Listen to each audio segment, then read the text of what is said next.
It is time, folks, to talk Ohio State football. So we love doing that with Claire Crawford. You can join her on theozone.net. Her podcast with Joe Dexter is Hail No. It's just the best name in podcast history. It's just the best. Claire, it's been a while. How you've been? It has been a while. I'm starting to get itchy. Like I'm like, I need a fix for Ohio State football. I'm like counting down the days until the spring game. Not only because it's going to be the spring game, but because I cannot take the white death that is upon us any longer. I just want it to be spring. Yeah, so there's a lot of good things there to look forward to. Yes, blue skies, spring weather. We had one day of it, and I savored it yesterday, and now we're covered with snow. Yep. As expected. That's fine. We know what the deal is. But yeah, it's nice for Christmas. At least this is my perspective. I would take it for about a week during Christmas, get me through New Year's, and then, hey, I'm ready. I'm done. I'm good. Good to go. So it's been a while. Yeah, it's been a long time since we've had you on, since National Signing Day when I crashed your party with Mike McDaniel. So I'm still celebrating. Yeah, it was quite the load of talent moving its way to Columbus. But we're going to go back in time. This is the time we can do this. Ever since we started having these weekly conversations, it's been football season for the most part, or recruiting season. So there have been heavy hitting news to talk about. Now we can throw around some fun subjects. And this is one I love. I was telling Claire before we started record what a nerd I am for lists. I always have to tell people this is the top 10 or this is the top 5 of this. These are my 10 favorite songs. Anything, but especially sports, of course. And so, Claire, as a ardent Ohio State football fan, I would love to know for you, because it's not always the obvious, because people have different reasons to answer this question in different ways. Your favorite wins of all time, those wins that maybe it wasn't necessarily a championship situation or an obvious answer, maybe just something unique about a particular game, but whether it's 1, whether it's 3, whether it's 5, whatever your list of most, the wins that you embrace the most. So these are great lists to make. I'm also a complete list nerd and all-time type of list nerd. The first one that comes to mind without really too much thought going into it, and it may seem like low-hanging fruit, but I think everybody's lists are different because everybody's sample size is different and everybody attaches special memories to certain things. So the 2002 National Championship season and the 2002, well, first of all, the Purdue game has to be cemented in your memory in that season. Several games should be cemented in that memory, but the Purdue game is probably, other than that national championship game, the biggest indicator of the guts on that team and the incredible talent that came out of that team. In 2002, my daughter was born, and it was just such a magical time in my life. And I will never forget during the game, first of all, going into that game, no one gave Ohio State a chance. No one in the media, no one expected Ohio State to have a chance against Miami. I mean, I'm in the media. You were in the media. I'm guessing you gave Ohio State a chance, though. A little bit of a chance. And I was nervous. I was sweating it the whole time. And, you know, seeing Maurice Clarett just completely gut out, he had his, his bloody sock moment where he was just banged up and bruised and just kept fighting throughout that game. He was pretty banged up that entire season. The guy carried a lot on his back. No hyperbole there all season. No matter what you think about him, he had a huge contribution to that season and that game, specifically that strip that we can all remember where he stripped the ball back. I think we remember guys like Willis McGahee and some of the horrific injuries that happened during that game. The back and forth on what's pass interference and what's not pass interference. But I remember we had purchased our first home, and it was this teeny tiny, I mean, like Cracker Box type of, just a tiny little house. And my daughter was just a couple months old, and we were all kind of huddled around the TV in this tiny little house.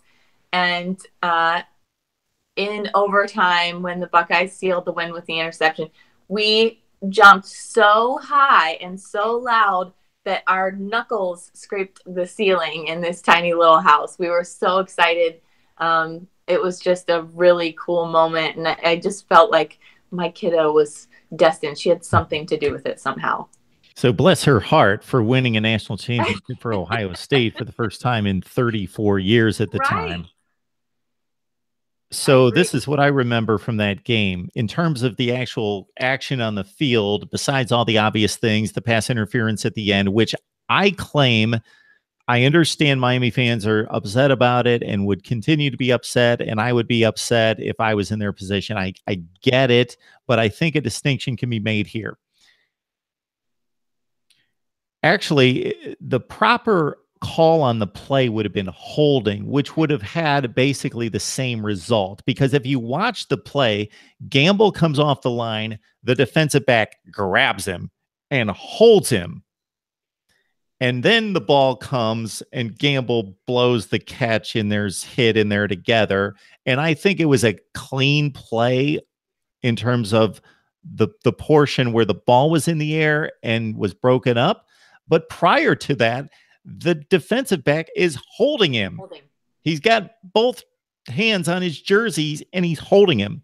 So that would have converted the fourth down anyway and put them at the 2 or 3 yard line. So the result would have been, so that's my claim as a nerd that says I'm going to be nitpicky and tell you exactly what happened, because that's what happened.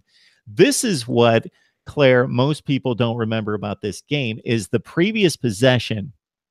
Actually, the final Ohio State possession of regulation, the Buckeyes led 17-14. They had the ball, and there was about 2.5 minutes left in the game. They threw an out to Chris Gamble again. There was no replay at the time. He caught the ball in bounds, and he was also held. The defensive back had his jersey as he came out of his cut. Krenzel threw him the ball. He caught it. It would have been a first down. He caught a first down. And I remember Keith Jackson saying, let's look at that replay again. He caught that ball. Gets a foot in. He catches the ball. They call it incomplete. Plus, he's held. It's pass interference. Right. Either way. So Ohio State would have hung on to the ball. Now, we don't know if they would have kept it long enough to kill the entire clock, but they certainly would have had the chance to. And if anything, they would have kicked it away with a lot less time on the clock, like next to nothing. They would have had 4 more downs to squeeze the clock and then punt it away. Well, what happened was they had a punt then. The Miami returner, forget who it was, possibly Roscoe Parrish, brings it back to field goal range, and they tie and go to overtime. So Miami fans that get all uptight about the way the game ended, I remind them of a few things that if you'd watch the game start to finish, that are less infamous than the final play. And then actually, if Miami did have the opportunity, so Ohio State scores the touchdown after the Gamble interference call. Right. And Ken Dorsey. At that point, well, actually, Ohio State had to still win 3 consecutive possessions because that touchdown tied the game. Then they had to score another touchdown to take the lead. Then they had to stop Miami on defense. So Ohio State won 3 straight possessions to win that game. Otherwise, Miami still had opportunities to win the game. The other thing I remember, Claire, is that at work, we had a college football bowl pool, and I was like buried. I'm like in 13th place or something like that. But it had elevated point totals as the games became more important.